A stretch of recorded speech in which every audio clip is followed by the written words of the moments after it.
Capítulos de nuestra historia jalonados por sucesos epidémicos y su contexto político, social y sanitario.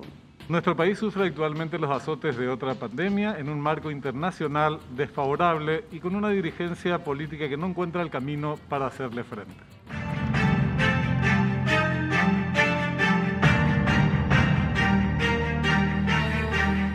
Muy buenas noches. Siempre es oportuno bucear en la historia para conocer los síntomas de los tiempos idos al respecto del tiempo que estamos viviendo.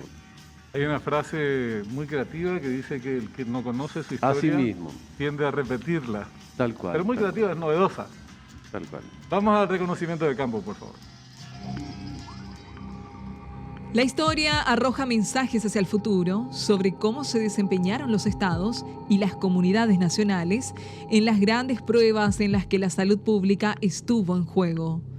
En Paraguay se registraron episodios rotundos de epidemias, tanto a fines del siglo XIX como en los albores de la segunda década del siglo XX, lo que puso en operación los escasos recursos existentes en la posguerra y en una etapa explosiva en revoluciones. ¿Cómo fueron esos capítulos y de qué manera se combatieron las epidemias en medio de la pobreza de un país arrasado en su economía y su infraestructura? Quizás sea una lección para este tiempo. La historia de nuestro país conoce de muchos hechos como el que estamos atravesando. Probablemente este sea uno de los más impactantes en un contexto, como decíamos, muy desfavorable, que tenemos que ver cómo abordarlo. Sí, señor. Y nuestro invitado, que es un historiador, presenta mañana un trabajo sobre este tema. Vamos a la ficha del invitado. David Velázquez Seifertgen trabaja en el campo de la historia de la educación paraguaya. Es investigador de las Universidades Nacionales de Villarrica del Espíritu Santo y Pilar. Es académico, correspondiente de la Academia Paraguaya de la Historia, miembro fundador del Comité Paraguayo de Ciencias Históricas y es socio de la Sociedad Argentina de Historia en la Educación. Colaborador en el diario La Nación. ¿Qué tal, David? Buenas noches, gracias por aceptar la invitación. Buenas noches, Benjamín, buenas noches, Augusto, y buenas noches a la teleaudiencia. Muchas gracias por la invitación. Gracias a ti, David. Bueno, son casi 100 años de la gripe española y son 120 años, un poco más, de la peste bubónica. Sobre este último tema, mañana estás presentando una conferencia. Sí, en realidad la conferencia es, obviamente, por las características de mi trabajo sobre los impactos de la epidemia de peste bubónica, sobre la política, la economía y la sociedad en el Paraguay. No me corresponde por el tipo de trabajo que hago hablar de los aspectos biomédicos de la peste bubónica, pero sí contarle a la gente qué ocurrió en el Paraguay cuando se anunció que el brote que había surgido en el mes de abril de 1899 fue un brote de peste bubónica. Ok, estamos hablando de 1899, estamos hablando del periodo de peor postración de la posguerra. ¿Cómo fue eso? Sí, en realidad 1899 y fines del siglo XIX hay algunos elementos de recuperación en algunos sentidos, sobre todo sobre la base de que la revolución industrial había generado demandas de consumo de parte de los países como Paraguay, que si bien es cierto era un país periférico, empezó a recibir partes de este beneficio, pero de manera segmentada. Lo recibió una élite que se fue configurando en torno a los negocios con el exterior y también negocios derivados de la venta de tierras públicas. Entonces, en 1899 gobernaba el país Emilio Aceval, y representaba precisamente a esta burguesía emergente ya después de la guerra, porque empezaban a ceder su lugar los generales, Egusquiza, Patricio Escobar y Bernardino Caballero sobre todo, no habían soltado el poder, pero empezaban a emerger estos nuevos actores en el proceso político paraguayo, esta nueva generación. Entonces, igual, de todos modos, como bien se dijo en la presentación del tema, las finanzas no eran óptimas, el Estado tenía una concepción liberal de la política, de manera que las intervenciones en temas como salud se hacían de una manera muy limitada. Había un muy fuerte papel de las organizaciones de caridad en el apoyo a la salud, pocos profesionales. De hecho, la Facultad de Medicina se había fundado en 1890, no funcionó de manera regular y se reactivó en 1898. Y entonces cuando ocurre la peste en 1899, había fundamentalmente médicos extranjeros en el Paraguay, médicos paraguayos formados en el exterior y 30 estudiantes de medicina. Y después había gente designada, el consejo o la ley del Consejo de Salud de aquellos años permitía que gente con habilidades en el arte de curar fuera designada también para atender casos en los partidos, en la campaña, en las ciudades que no eran Asunción. La peste bubónica entiendo que tuvo una duración bastante larga Sí. en la historia, afectó a muchísima gente a nivel planetario. En nuestro país, ¿cuál fue el impacto? Creo que fueron cientos de personas, Sí, no fue exacto. muy extensa, digamos. A ver, la cifra oficial es de ese primer brote 114 personas, de ese primer brote, porque ese primer brote en realidad también es el primero en Sudamérica y por eso en un momento dado se le conoció como la plaga paraguaya. ¿Así? En realidad, Benjamín, tu pregunta y tu apunte me da pie para decir que la llegada de la peste bubónica al Paraguay es el resultado del comercio internacional, porque la peste viene en un cargamento de arroz procedente de la India. Eso, por ejemplo, nos podría permitir estudiar el comercio global y mirar la peste desde una mirada más global. Y llega al único país al que se esperaba que no llegue porque no tenía costa sobre el mar y su único acceso era por el río. Y sin embargo llega aquí en un incidente casi fortuito, producto de no conocer el mecanismo de transmisión de la peste todavía en ese momento, o por lo menos no estaba difundido el conocimiento sobre que las ratas eran las portadoras de la pulga, que a su vez transmitía la peste bubónica.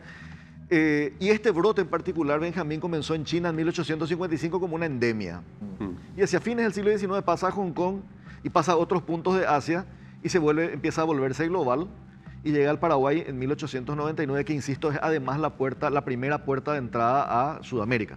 Es muy curioso. Hoy se llamaría, en términos más modernosos, la trazabilidad de la peste a nivel universal. ¿Cuál fue el paciente cero? Claro, en ese tiempo era imposible preguntarse, ¿no? Además, Pero se hizo, Augusto, un esfuerzo de reconstrucción. sí, Y a fines de 1900 se tenía ya el trazo. Se hizo. Considerando los medios disponibles de época, yo diría que es casi una proeza haber logrado trazar la forma en cómo ocurrieron los hechos. Desde un barco que en Holanda tomó la carga de la India, la transportó primero a las Islas Canarias, donde repostó para aprovisionarse nuevamente, pasa a Montevideo. En Montevideo la carga no se descarga en la aduana, sino que pasa directo al barco Centauro, que es el que finalmente trajo aquí la peste. Y como aquí no había experiencia de peste, aunque había conocimiento teórico de lo que estaba pasando en Europa, no se sabía qué es lo que había producido estas 2 primeras muertes y un caso de sobreviviente. Y tampoco se detuvieron en el hecho de que había una gran cantidad de ratas muertas dentro del barco. Y otras salieron huyendo al momento de la descarga. Esas ratas que salieron huyendo por la costa del río son las que terminaron llevando las pulgas hacia el sector que se conocía en aquel momento como Encarnación Cue, que es en los bajos del palacio. Allí vivían familias de los soldados que estaban en el cuartel que hoy está en la Cámara de Diputados, donde está hoy la Cámara de Diputados, y ahí comienza la expansión. ¿Cuánto tiempo duró, David? Y eso fue en abril de 1899, esos 3 primeros casos que no tuvieron conexión en la mente de la época con los siguientes. Porque esa conexión no se hizo hasta que se pudieron hacer autopsias y verificaciones, pero entre abril que ocurrieron los casos y septiembre que comenzó a trazarse la ruta de la peste, pasaron meses sin que la gente supiera de qué se estaba hablando y alarmada porque la peste se manifestó sobre todo en el cuartel. Entonces con eso alarmó a la gente. me imagino que el sistema sanitario habría sido bastante endeble en esos tiempos. De hecho, solo existía el Hospital de la Caridad, que hoy es el Hospital de Clínicas. Había un consejo o había varias estructuras que se fueron creando intentando regular el tema de salud aquí desde la posguerra, en medio de mucha inestabilidad. Y había poquísimos médicos graduados profesionales, porque el intento de la Facultad de Medicina de 1890 tropezó con dificultades para tener continuidad y en realidad ese primer grupo de 1898 es el que después se va a graduar aquí.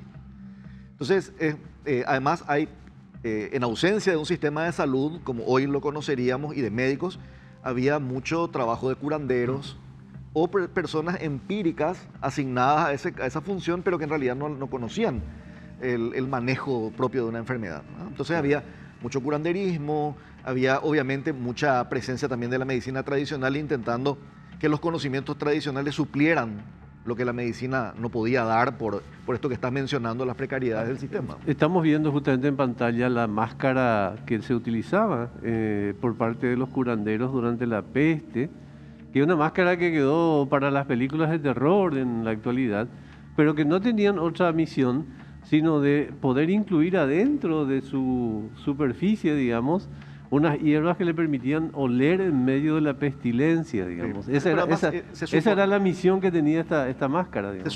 Se suponía que la peste negra se transmitía por el aire. Sí, exactamente. Hasta que después se encontró que es la pulga que digamos, viajaba, entre comillas, a través de las ratas. Bueno. Pero la sensación de que era miasmática, se decía el contagio, los miasmas, el aire impurificado, entonces hacía que además, digamos, de aguantar la pestilencia propiamente dicha, se pensaba que con eso se evitaba el contagio porque el aire que entraba finalmente era un aire de alguna manera purificado. La mascarilla ya estaba presente, ¿eh? Sí, además era el antecedente, porque poco después viene la fiebre española. La gripe española, la llamada gripe española. La gripe española que, de hecho, uno de los instrumentos principales para hacerle frente a las mascarillas. Sí. De ese primer incidente que están mostrando las imágenes, viene casi todo lo que hoy todavía se usa como estrategias: el aislamiento, el distanciamiento y las máscaras. Pero antes de ir a la gripe española, ¿qué estrategias se desarrollaron durante la bubónica? Bueno, primero se trajo una misión de cooperación de la Argentina. Porque, ¿qué pasó? Según relata el diario La Prensa, que era el diario de Blas Garay, un joven envió un cable a su padre que estaba en Buenos Aires diciéndole que su hermano había muerto de algo que parecía ser una peste bubónica. En realidad nadie sabía eso y le envía este cable, recibe el telégrafo argentino y transmite rápido a las autoridades sanitarias de la Argentina. Entonces la Argentina ordena el bloqueo del río a los barcos del Paraguay y además la militarización del río. O sea, no solamente bloquean, sino que hacen circular barcos de guerra para evitar que circulen naves. Eso ocasiona un descalabro económico pero tremendo en el Paraguay, sobre todo para el comercio. Se le puso en cuarentena al Paraguay. Se le puso en cuarentena al Paraguay, primero a Argentina, pero sin confirmación oficial, porque esto es importante decir, porque cuando se intente después en 1901 establecer un marco de acuerdo entre Argentina, Paraguay y Uruguay para tratar futuras infecciones o futuros episodios, el requisito es que el anuncio sea oficial. Entonces Paraguay rápidamente sufre el daño de según la prensa, este es el incidente de comunicación que provoca la reacción de Argentina. Viene una misión médica argentina con instrumental apropiado y ahí hacen las pruebas clínicas y bacteriológicas para determinar que efectivamente era peste bubónica. Pero entre julio, que la gente estaba asustada por los casos del cuartel, y el 14 o el 18 de septiembre de 1899, cuando la misión argentina dice sí, esto es bubónica, pasa mucho tiempo y se intenta combatir con recetas que se habían empleado en otros casos. Entonces, por ejemplo, se les prohibía a las lavanderas lavar en el río, lavar en las fuentes de agua o en los arroyos. Eso ocasiona un masivo desempleo en un oficio que era muy utilizado por las mujeres, que son las principales perjudicadas en realidad por todo esto, porque además el mercado central, que se consideraba siempre un foco de infección por la aglomeración de gente, había un estigma sobre el mercado central, se reducen las horas que las mujeres pueden estar vendiendo allí, lo cual también ocasiona un descalabro de ventas. Entonces el comercio minorista se resiente, el comercio mayorista se resiente, hay especulación de precios en la farmacia y hay muchísima presión sobre el gobierno Aceval. Pero estas primeras que estás diciendo, Augusto, caramba, son qué coincidencia, diría Lelutier, ¿no? Así mismo. Apasionante este pasaje de nuestra historia. Enseguida nos vamos a meter en los siguientes. ¿Qué tipo de respuestas había en el ámbito internacional? Si las había, de qué naturaleza, en el campo regional, algo la que hoy estamos española padeciendo. Sí, claro, gripe española, después hubo otros eventos que nos castigaron con dureza. Pero enseguida lo tratamos a la vuelta de la pausa. Ya venimos.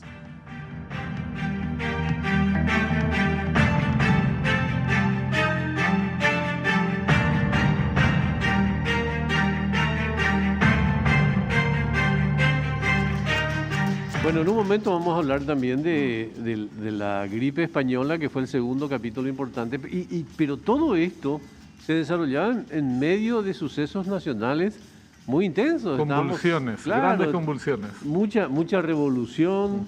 ¿Cómo era que decía el humor, el chiste de este argentino que decía, este ventilador tiene más revoluciones que Paraguay, decía, en esa época, ¿verdad?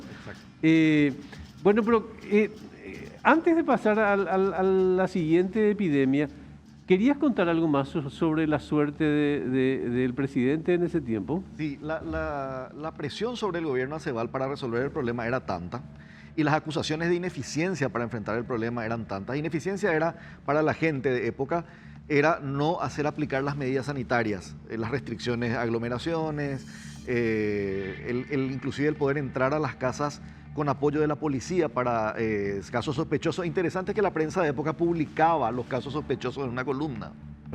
Revisaba una especie de delación de lo que pasaba. Y lo único que hacía eso era que la gente huyera o escondiera a los enfermos. Bueno.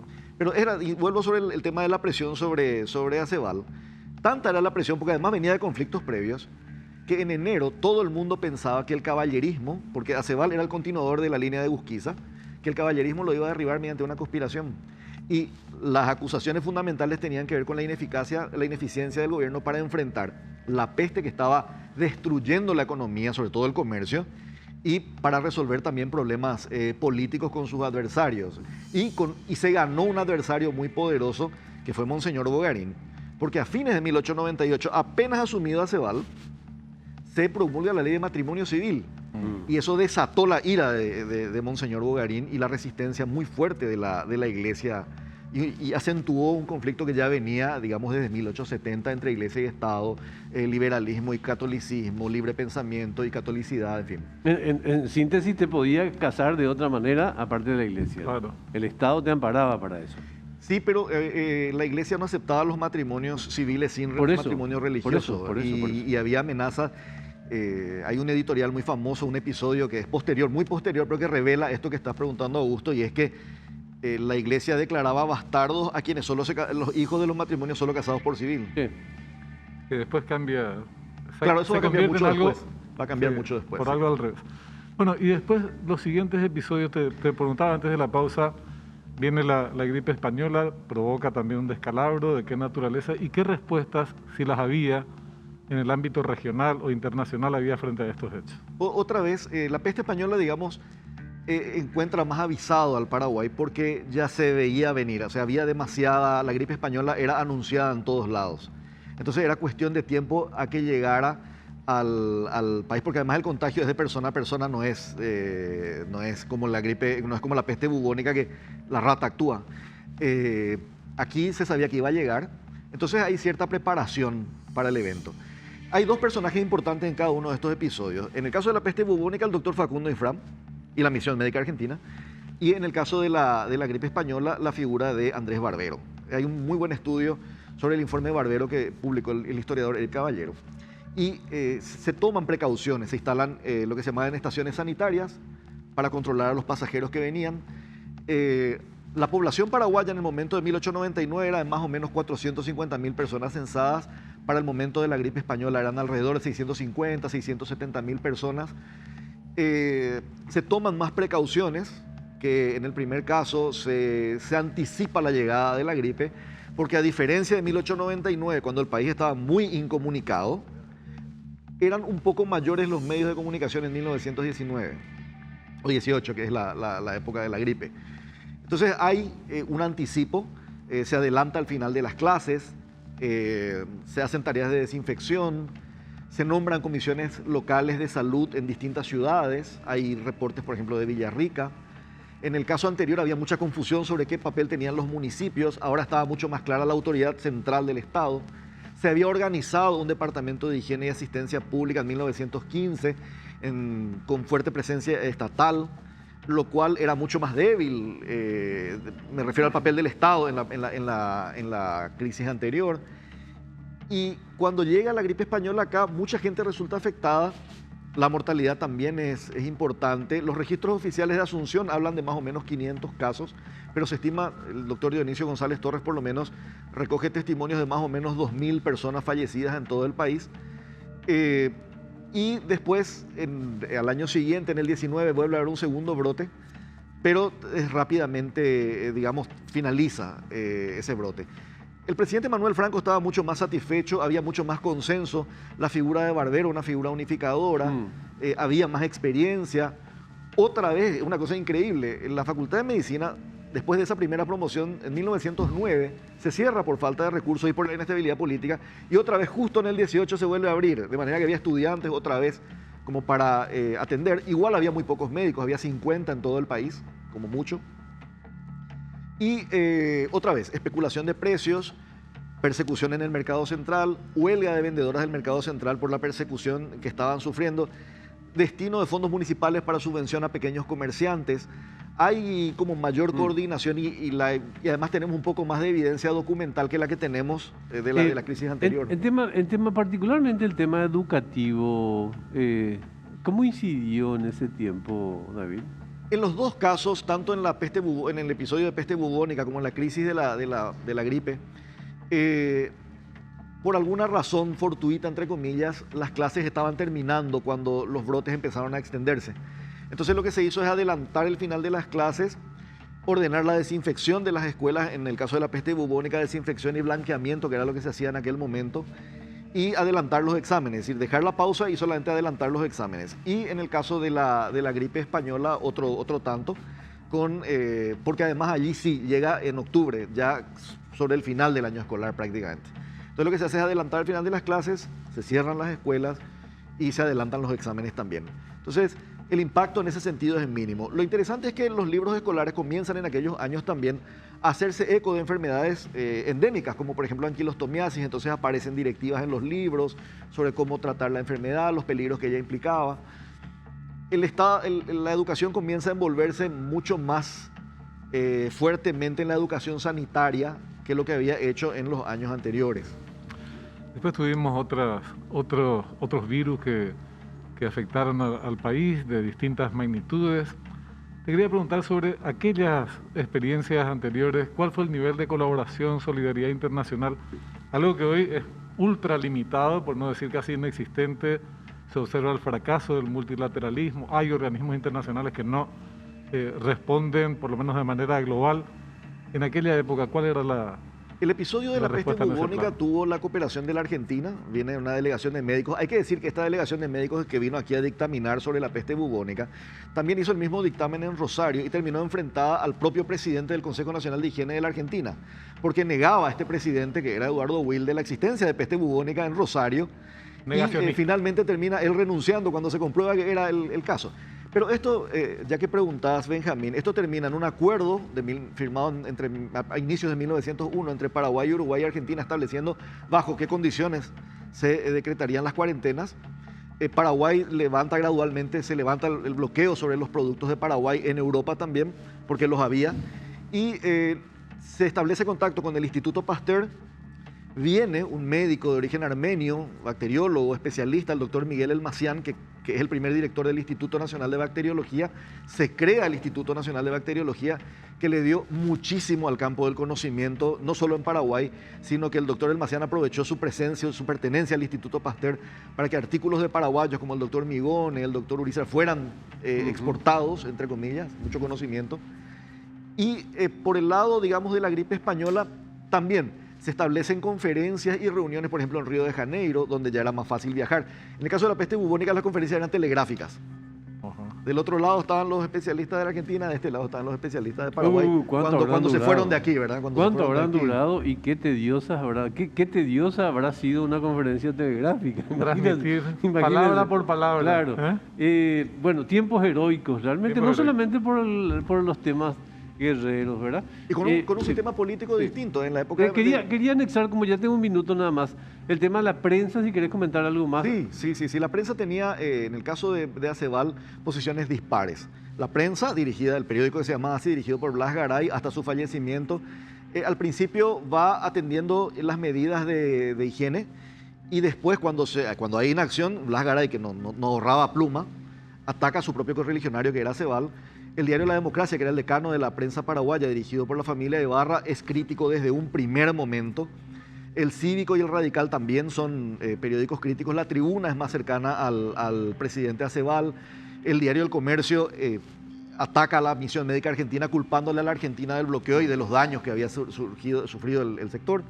Pero en la época de Manuel Franco había como más consenso. Además, Franco tenía mayor solidez para gobernar. Es cierto que había enfrentado un episodio medio extraño, pero tenía no tenemos otra mayor alternativa consenso. que volver a convocar. Impecable. Gracias, David, por tanta información. Además, después por le vamos favor. a pedir precisiones sobre... Dicen que la historia se repite primero como tragedia y después como comedia. Exacto. Entonces, ¿en cuál de los momentos nos encontramos? Exacto. Bueno, gracias, David. Esa es una Muy amable. pregunta que Muchas demanda gracias. mucho trabajo. Muy Gracias, amable. Augusto. Gracias, Muchas gracias. Benjamín. Muchas gracias. Buenas noches a la audiencia. Señoras, señores, Adelante. muchas gracias por compartir como todas las noches. Llega a cuenta final. Así es, con Carminia Masi y Gustavo Velázquez. Nos vemos mañana.